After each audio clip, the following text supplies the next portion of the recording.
guys, it's Aoife from Fred We See Dead Laughing, and I'm here to do a book tag today. So I saw a great tag that was created by Emma over at Book Break, which is Pan Macmillan's booktube channel, and she created the Beat the January Blues book tag. And seeing as it is almost the end of January now, but January is just one of those months that just seems to go on forever, and I just thought it was a really fun tag, and it was a nice kind of one to do at the start of the year as well, so I wanted to just join in and do this tag. So I'll get straight on into the question. First question is, what's a book you've read so far in 2020 that's cheered you up?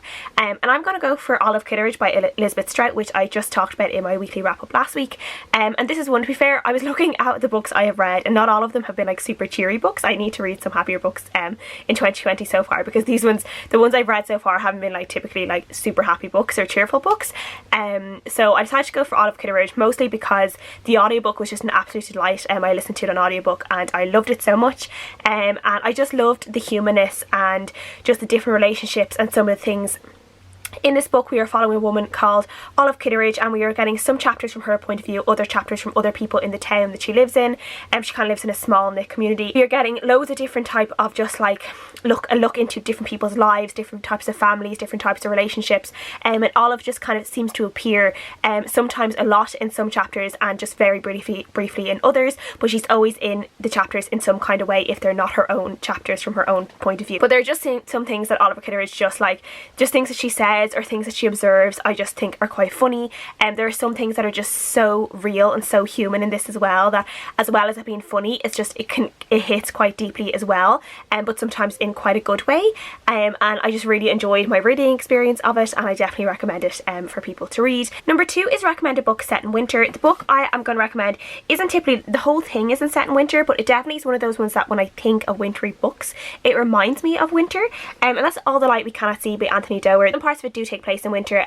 We have parts in kind of a school in Germany that's set during the winter, and I think we have like kind of snow scenes there as well, and then sometimes during Paris and in France during the winter as well. But I think one of the reasons why this one reminds me of winter too is because I read it a few years ago during Christmas, and so it's just one of those ones that just reminds me of the winter season. But there are definitely parts in this that just have quite a cold wintry setting, and it's kind of one of those ones that makes you kind of want to curl up in a blanket and feel warm yourself while you're reading it, because the descriptions in it could make you feel quite chilly. But this is a beautiful book, and I love it so much. Number 3 is recommend a book set in the dark, and this one immediately made me think of a book I read a few years ago. It's called Above by Isla Morley, and this is a book, it's kind of a strange one. It's a little bit thrillery slash apocalypsy. Is that even a word? Apocalypsy? I don't think it is. It is now. This is about a girl who, when she's very young, I think she's maybe 13 or 14, she's abducted from outside of her house, and she's brought down to this kind of underground system by this man who has abducted her, and she lives there for a very, very long time, and not nice things are done to her down there. She ends up becoming quite, you know, almost afraid to go outside, and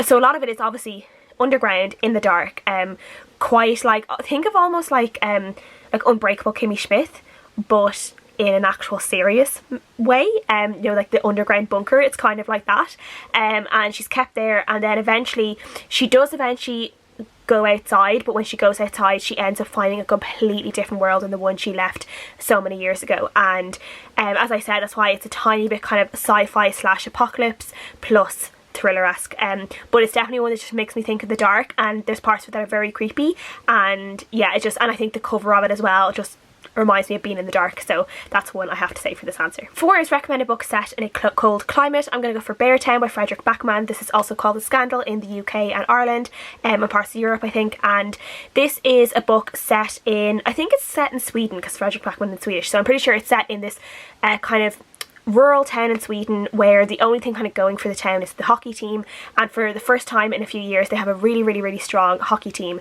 and if this hockey team can win like this championship, it'll probably bring a lot of kind of business to the town, and a lot of the town's hopes and dreams basically are being pinned on this hockey team, because and this whole book it revolves around this town, this hockey team, and then a sexual assault scandal to do with the hockey team, and how people treat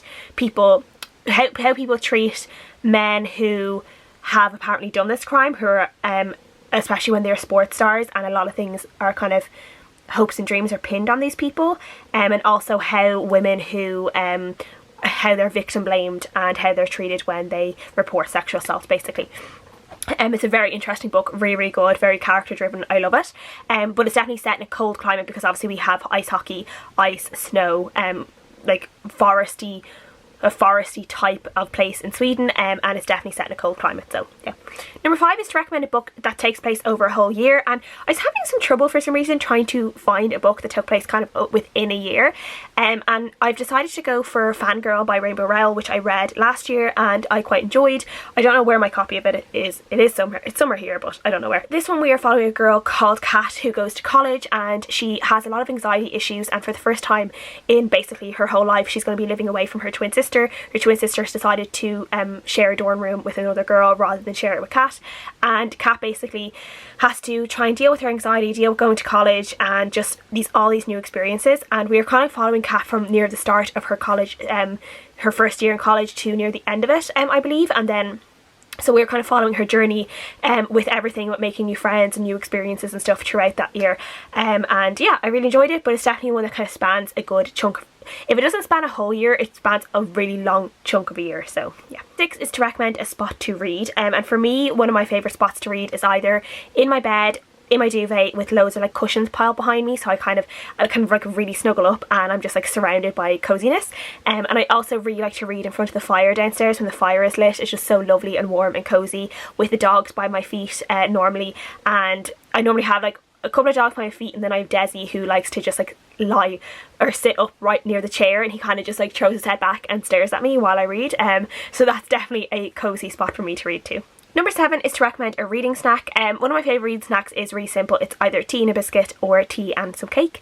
I really enjoy it. Now, to be fair, like, I'm someone who can read any kind of meal that I'm eating. I will normally be able to eat my lunch and read, eat my dinner and read, eat breakfast and read, but I definitely think reading a biscuit, you can kind of dunk a biscuit in a cup of tea and read at the same time. It's quite handy, as long as you obviously take the biscuit out of the tea before it gets soggy and it falls to the bottom of the tea, because no one wants that. So it is a little bit of a, you know, a time game to play, but definitely dunking biscuits in a tea while reading is always a great snack. The next question is what books I'm most looking forward to in 2020, and I've had a bunch that I've put on my want to read list lately, so I actually have answers for this one for once. I normally don't have answers for this one. So the first one I want to talk about is probably one of my most anticipated, and that is The Girl and the Stars by Mark Lawrence. Mark Lawrence is one of my favourite fantasy authors. I've read pretty much all of his books except his sci-fi trilogy, which is One Word Kill, which I do have on my Kindle, so I will get to that eventually, but I've read all of his fantasy books, and this one is kind of a spin-off series to his Red Sister books, so I cannot wait to read this and see what happens in it, and what he's going to do with the characters and what he's doing with this part of the world he's created that he didn't really explore in Red Sister, so it's going to be so interesting. I'm really looking forward to A Beautifully Foolish Endeavour by Hank Green, because his first book was just one that really surprised me. I did not expect to love it so much. I just really love some of the commentary around kind of social media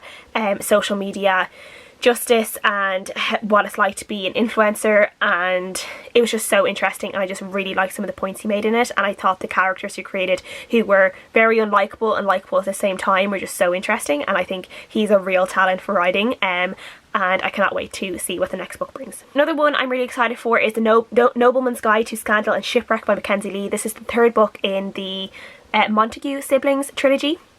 And this one basically follows the Goblin, who is Monty and Felicity's little brother, who was literally just born. He was only born in, I think, the first book, and now obviously it's going to be years later, and now we're following him when he's older, and that just excites me so much. I cannot wait to see what happens. I'm sure we'll probably get glimpses of Monty and Felicity when they are older as well, so that'll be really fun. I just love these books. They're a lot of fun, and a lot of like just fun, whimsical adventure, with sometimes magical twists, and yeah, they're great. And then another one I want to talk about is a Irish book, and it is Exciting Times by Nisha Dolan. This is one I've heard some really great things about lately, and I'm very anticipated to read it. This is basically about this girl who goes to Hong Kong. I think she's like teaching English in Hong Kong, or she's working in Hong Kong. She's an Irish girl, and she basically ends up in a love triangle with a man over there. I think he's a lawyer, and then she also ends up being attracted to another girl. So she is bisexual, so there is some bisexual rep in this book, and we are following a love triangle where she doesn't know whether she wants to be with this boy that she's falling in love with or this girl that she's falling in love with, and the two of them are complete opposites as well. So yeah, it's going to be really fun. And then it's also set in Hong Kong, which just sounds really exciting too. So I'm very much looking forward to that one. And I think that one's coming out in March or April, so fairly soon too. And the last question is, are you feeling any better about it being January now? And you know what, I am, but I'm also really glad that there's only 2 days left of January. That's all my answers for these questions. Please let me know what you think down below, and I'll see you guys again next time. Bye.